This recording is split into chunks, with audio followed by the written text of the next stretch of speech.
5 லட்சம் கோடி ரூபாய் அமித்ஷா கையில் ஆதாரம். கூண்டோடு சிக்கும் திமுக முக்கிய புள்ளிகள். திமுக ஆட்சியில் குவாரியில் நடந்து வரும் முறைகேடு தொடர்பான விஷயம் நாளுக்கு நாள் பூதாகரமாக வெடித்து கொண்டிருக்கிறது.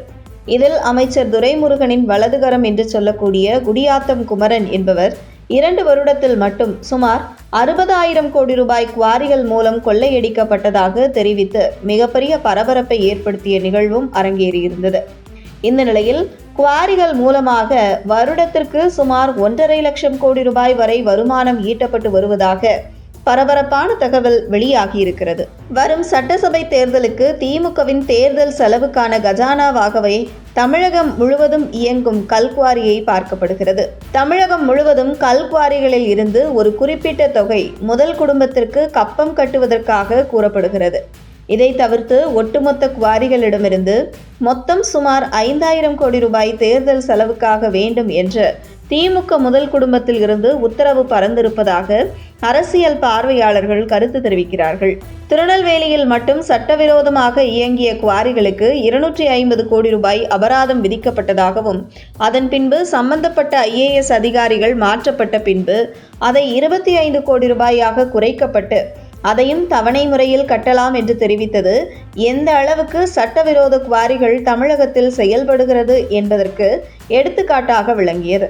இந்த நிலையில் கடந்த 4 ஆண்டு திமுக ஆட்சியில் மட்டும் மணல் குவாரிகள் மூலம் சுமார் 5 லட்சம் கோடி ரூபாய் வரை கல்லா கட்டப்பட்டதாக அரசியல் பார்வையாளர்கள் கருத்து தெரிவிக்கிறார்கள்.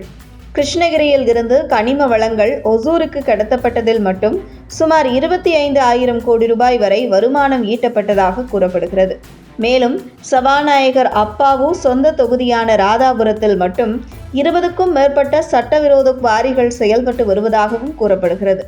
இப்படி கனிமவள கொள்ளை குறித்து தமிழகம் முழுவதும் இயங்கி வரும் குவாரிகளின் மொத்த பட்டியலும் அமித்ஷா பார்வைக்கு சென்றிருப்பதாக தகவல் வெளியாகியிருக்கிறது. அந்த வகையில் தேர்தல் நெருங்கும் நேரத்தில் இந்த குவாரி விவகாரம் மிகப்பெரிய அளவில் எதிரொலிக்கும் என்று கூறப்படுகிறது. இந்த நிலையில் பிரதமர் மோடி மார்ச் 1ஆம் தேதி மதுரை வர இருக்கும் நிலையில் அதற்கு முன்பாகவே இந்த குவாரி விவகாரம் மிகப்பெரிய அளவில் பூதகரமாக வெடிக்கும் என்றும், குறிப்பாக நீதிமன்றம் மூலம் இந்த குவாரி விவகாரம் CBI விசாரணைக்கு சென்றால் அது வரும் சட்டசபை தேர்தலில் திமுகவின் தோல்விக்கு இந்த குவாரி முறைகேடு விவகாரம் முக்கிய பங்காற்றும் என்று எதிர்பார்க்கப்படுகிறது.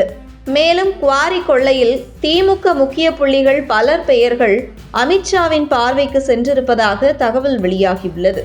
அந்த வகையில் குவாரி விவகாரத்தை மிக சீரியஸாக கையில் எடுக்கும் மத்திய உள்துறை அமைச்சர் அமித்ஷா வரும் சட்டசபை தேர்தலில் இந்த குவாரி விவகாரத்தை வைத்தே திமுகவை வீழ்த்துவதற்கான வேளையில் இறங்கியிருப்பதாக கூறப்படுகிறது.